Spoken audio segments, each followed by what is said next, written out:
Have you ever wanted to try to make a dataset out of something on the web, only to find that creating the dataset is just too laborious? So imagine if you could create your own bot to find unstructured data on the web, turn it into something structured into a dataset. Maybe you want to create your own dashboard with automated real-time grant submission deadlines. You can do this and more with web scraping and data APIs. So what is web scraping? Well, it's a technique used to grab data from the web. Oftentimes, data on web pages are unstructured, so what we do is we parse the HTML, or in some cases the JavaScript, organize it, and then we export it to a data set.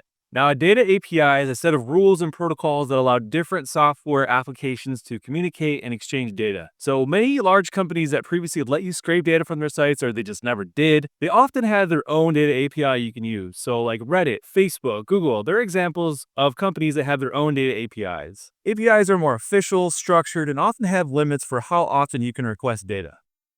Now, not everybody allows web scraping. So for example, if I went to Amazon here and I put -robots, I'm going to be able to find out if I'm allowed to scrape anything on the website. So there's a few things here. Allow, that's pretty much what you can do. Lots of disallows here. Now this right here, this means it applies to everyone. Whereas down here, this is a specific bot, scraper, web crawler, etc. And disallow means like, okay, you can't do that. And the dash means like they can't scrape anything. You're not ever sure. You can always ask the host. But I'm going to give you a guide in the video description because this can be very difficult to navigate, and it'll help you decide what each thing means. Here's an example that's great for getting started with web scraping. This website has a bunch of tutorials, but also acts as a sandbox where you can practice scraping yourself. Now, something like this with rows is relatively easy to scrape, but what you want to try to do is familiarize yourself with HTML a little bit here. So how this works is we're going to look at the HTML and parse out certain sections. All the information on a web page has an identifier, and that's really the key to understanding how to extract information from these identifiers. So you may have noticed that we're hovering over certain elements here, and we're looking at certain types of information, but this is what we want. We want this row right here, this divider. So we have Andorra right here. We're hovering over. We can get the country name there with the H3 tag. And we want this information too. We're going to break it down. So we have the capital, we have the population and the actual population number, and then the area and the actual area number. So that's what we want to do. We want to parse this apart. So if we hover over this whole area right here, United Arab Emirates, for example, we're going to do the same thing. And what we're going to eventually do is just loop through all these, parse all this out, and put it into a data set. This is going to be relatively easy to do. This is pretty consistent. So let's go ahead and run some code and see if we can get this to work. I'm going to do this in Python, but you can do it in many other languages. It'll also show you in Excel as well, but let's check it out. Looks like we got some results. And let's look at our data set here. Yeah, looks like it got it perfectly. Got all the numbers there. Got all the information that we need. That's perfect. So here's an example in Excel. I used some VBA, made a button, and hit the button, and it'll scrape the data exactly like you did in Python. So more than one way to do this for sure. So this is a little bit more advanced here. This is a forum with messages here, and we're going to go inside each link, grab the data, and throw it all into one data set from every single link here. So this is just 2, for example. What we're going to do is we're going to get all this username, content, everything. So let's run some code and see if we can extract it and give you a sense of what this looks like. I'm using Python again here, but again, not the only language. Looks like we have some data here. And you can see I have the post ID, I have the author, a timestamp, the actual content, and whether the type of message was a main post or just a response to that post. It's pretty neat what you can do with this. Now, sometimes when you can't scrape data, what you can do is you can actually save web pages to an HTML file, and you can scrape it that way or parse it that way. So that's what I'm going to do right here. I'm going to basically do the same thing, go in each of these, grab the data, but using the HTML file. So let's run some code. Let's see what it looks like here. And it's going to show the file where I scraped data from. So you can see right here, PTSD_depression, and so on. So here's the results here. So you can see the post ID again, but this time we actually have the file, the HTML file we got it from.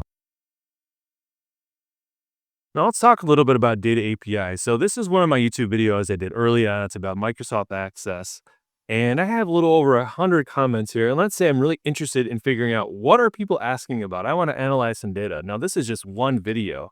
What I can do is I can run some code in Python and put in a little video ID right here. And that's just part of the URL. So right there. And then I can get all the comments in a data set just like this.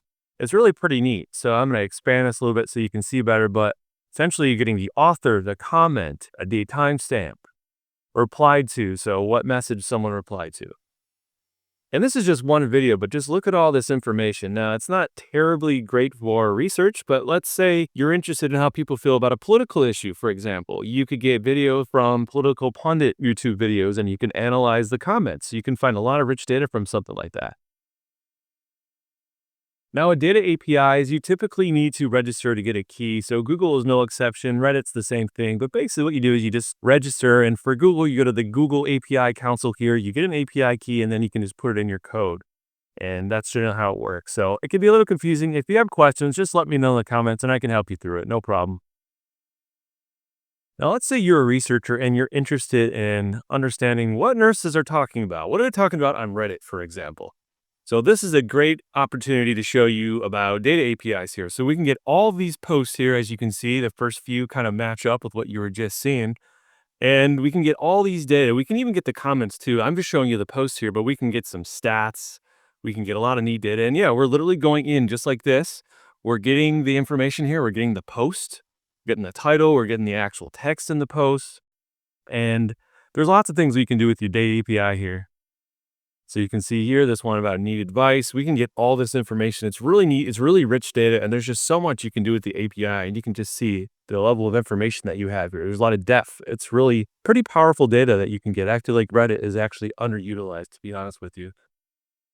Now, Reddit has underwent some changes with their API, a lot of different rules now, but as of the time of this video, you can still extract a bunch of posts and comments and do a lot of neat things with it. You are going to need to register to use the Reddit API, and so I will give you a link in the video description. If you have any trouble, just let me know, and also provide some code examples too, just so you can get started. Anyway, this is just a glimpse of what you can do with data APIs and web scraping, and I can get into, more in depth. I can get really into the code, but I just want to give people an introduction to this stuff. If you have questions, definitely let me know in the comments. I'd be happy to talk more about this or go in more depth in a different video. But for now, thanks so much for watching and take care, everyone.